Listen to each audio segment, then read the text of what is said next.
Nah, baiklah teman-teman, pada saat ini saya akan mereview kembali materi mata kuliah Pendidikan Komunitas Asia dari pertemuan 9 sampai pada pertemuan 15. Baiklah, yang pertama sistem pendidikan di kawasan Asia Barat.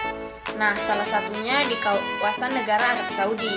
Sistem pendidikan sekolah dasar di Arab Saudi berlangsung selama 6 tahun dan dimulai sejak anak berusia 6 tahun. Sesudah itu, anak-anak akan masuk pada sekolah menengah pertama atau SMP yang berlangsung selama 3 tahun dan lanjut ke SMA yang berlangsung selama 3 tahun pula.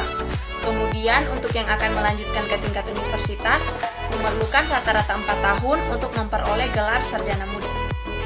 Yang kedua, sistem pendidikan di kawasan Asia Barat. Salah satunya di negara India. Komisi Pendidikan India telah menetapkan kebijakan sistem pendidikan 10, 2, 3 untuk usia tingkat awal 10 tahun terbagi dalam 3 jenjang, yaitu primary 5 tahun, primary 3 tahun, dan secondary 3 tahun. Ketiga, sistem pendidikan di kawasan Asia Tengah. Salah satunya di negara Nepal. Sistem pendidikan di Nepal mempunyai struktur yang menyerupai struktur pendidikan di Indonesia. Perbedaannya terdapat pada lama tahun sekolah. Struktur pendidikan di Nepal terdiri dari 4 tingkatan, yaitu sekolah dasar, yaitu 1-5 tahun, menengah atau rendah 6-8 tahun, menengah 9-10 tahun, dan menengah atas 10-12 tahun. Yang keempat, materi pada pertemuan 12, yaitu sistem pendidikan di kawasan Asia Tenggara. Nah, salah satunya di negara Singapura. Sistem pendidikan di Singapura sebelumnya ternyata tidak jauh berbeda dengan di Indonesia. Mereka juga melakukan sistem ujian nasional atau UN. Bagi semua siswa tetap akan melanjutkan pendidikan ke jenjang berikutnya.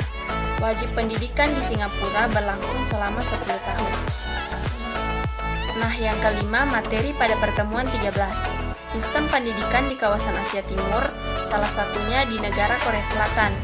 Di negara ini, mereka menerapkan sistem pendidikan standar tinggi. Hal itu terbukti dari rata-rata jam belajar siswa.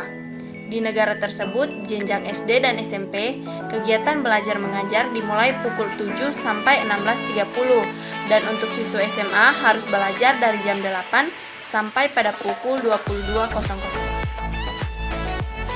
Nah, selanjutnya materi pada pertemuan 14, yaitu negara-negara di kawasan Asia yang maju karena pendidikan, yaitu yang pertama Korea Selatan, yang kedua Jepang, ketiga Singapura, keempat Hong Kong, kelima Finlandia, keenam Inggris Raya, dan yang ketujuh Kanada.